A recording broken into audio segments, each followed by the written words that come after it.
I've been talking about mental factors the last few times I've been giving these BBCs, and last time I just briefly introduced this idea of like your mind and your mental factors like light shining into a box, and how they influence each other, and how you can take advantage of this and try to work with your mind. And I thought I'd try to explain that a little more clearly.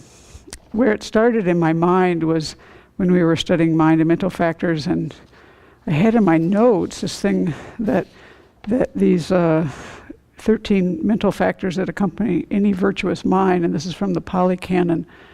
And I looked into this today. I'm not sure if this is actually correct. It's not real. I went to the sources that I had,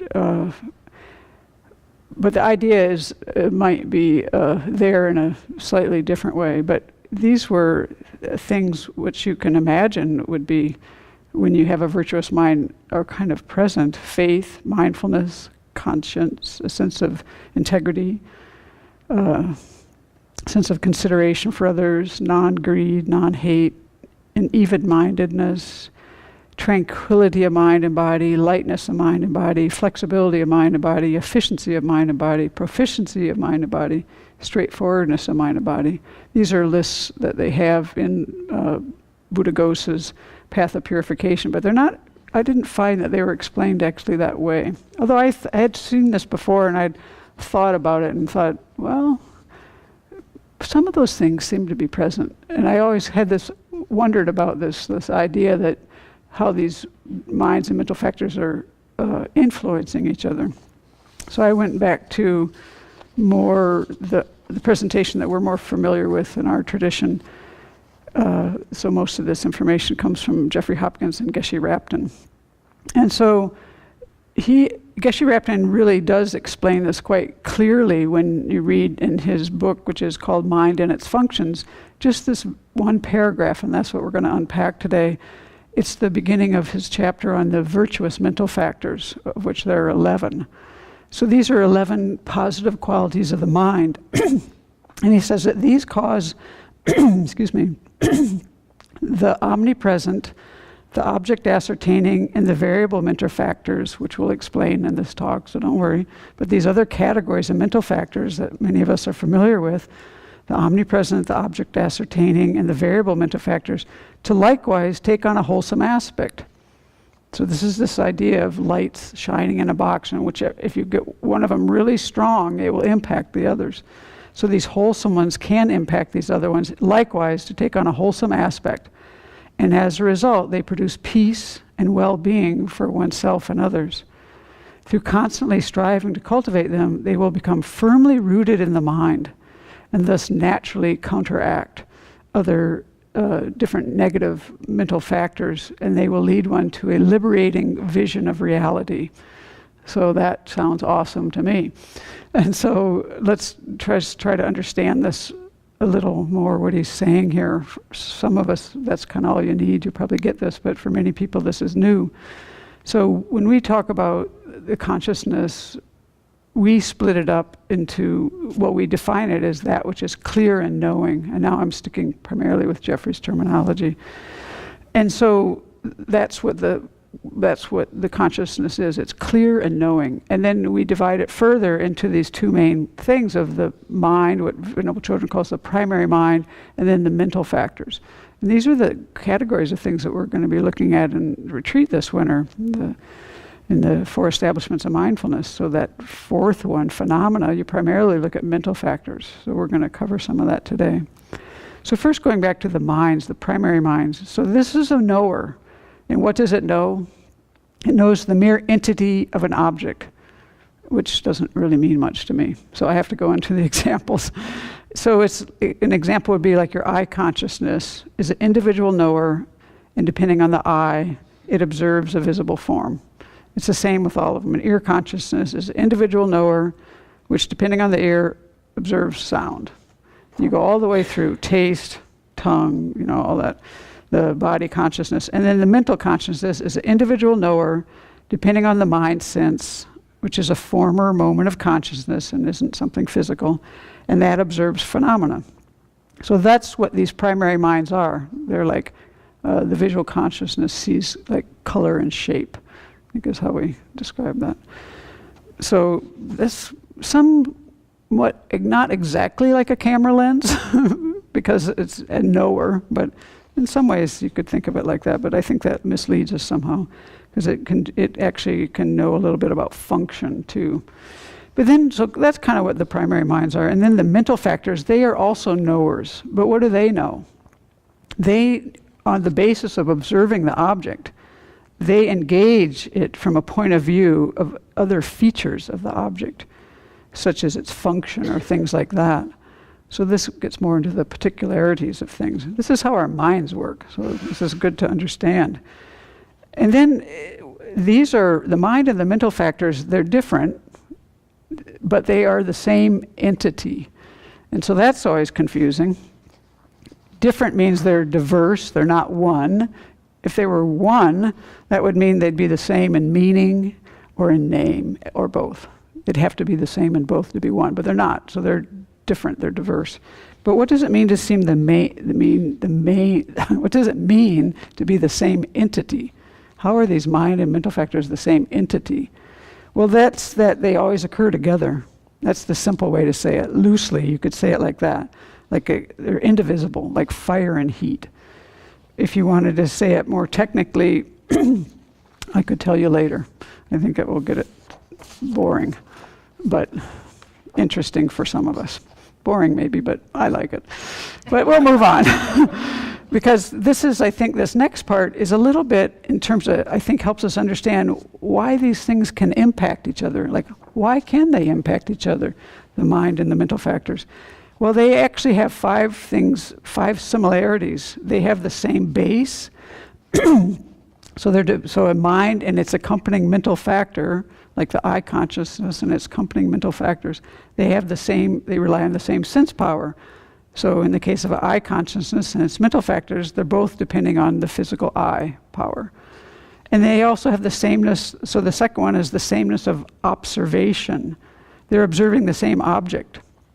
So if your I consciousness is apprehending blue, the mental factor of feeling that accompanies it is also apprehending that blue.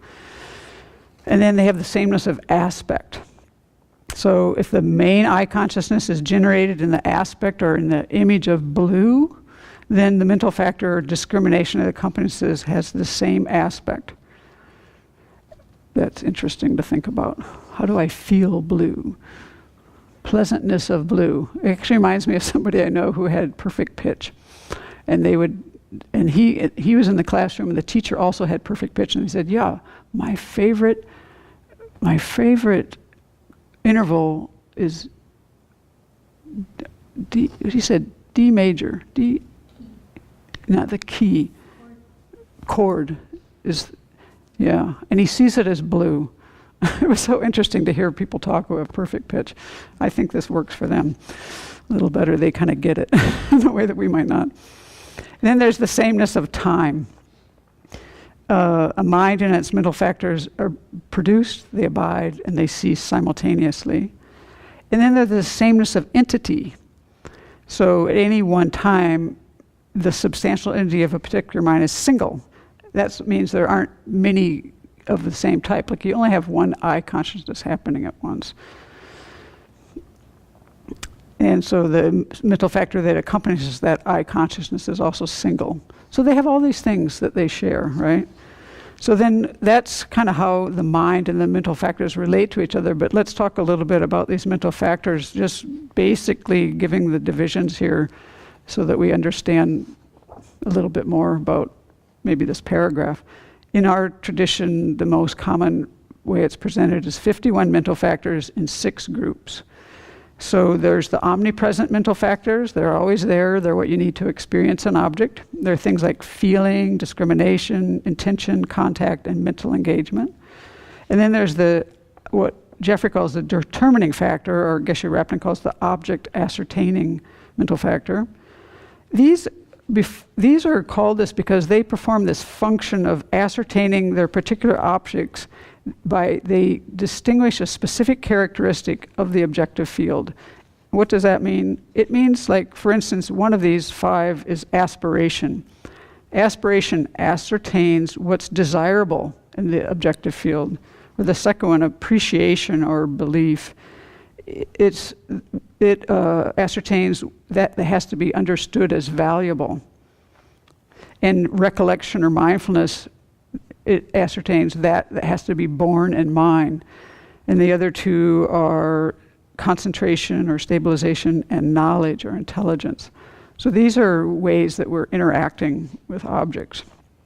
Then we have the virtuous mental factors, which is the point of our talk today, really, is to understand what they are and how to, how they integrate with the other ones. So these include, there's 11 of them, and we're just going to list them today. I talked about one of them previously, faith, that was the first one. Then integrity, consideration for others, non-attachment, non-hatred, non-ignorance, effort in the sense of like joyous effort, really. It's not like effort for something unwholesome. Pliancy, conscientiousness, equanimity, and non-harmfulness. So these are mental factors that we can learn about, study about, learn to recognize in our minds, and then try to enhance, and then make them like these lights. This is what I said last time that I wanted to explain more, like trying to find these in my mind. I try to make them brighter. I try to make them shine brightly in that box so that they can like impact the other aspects of my mind. And according to Geshe Rapton, which I didn't really think about before, but it makes sense to me, that as you become firmly rooted in these, they will naturally counteract negativities. So that rings true to me. And it kind of reminds me of what it's like to be in a good mood or a bad mood. How things go. Naturally, a little harder when you're in a bad mood. Naturally, a little easier when you're in a good mood. So what's happening there? What mental factors are present when you're in these moods? How realistic are they? This is why we study these things. So those are the first three of the 6 categories of mental factors. The fourth is root afflictions, desire, anger, pride, ignorance, doubt, and afflictive views. And then these secondary afflictions, there's like 20 of them. One of them I talked about in one of these BBCs was haughtiness. There's also beautiful things like jealousy, miserliness, pride, lethargy, non-faith, excitement that rattles you, gets you attached, you're just excited about things you're attached to, forgetfulness, distraction, belligerence, things like that. And then the last ones are the changeable ones. I think he called them variable mental factors. These are things that can kind of go either wholesome or unwholesome. Sleep, investigation, contrition, and analysis. You could actually be contrite over something virtuous, or you could get contrite over something that wasn't virtuous. Or you could use your analysis to analyze something in an unwholesome mind, to create non-virtue. So those can go either way. So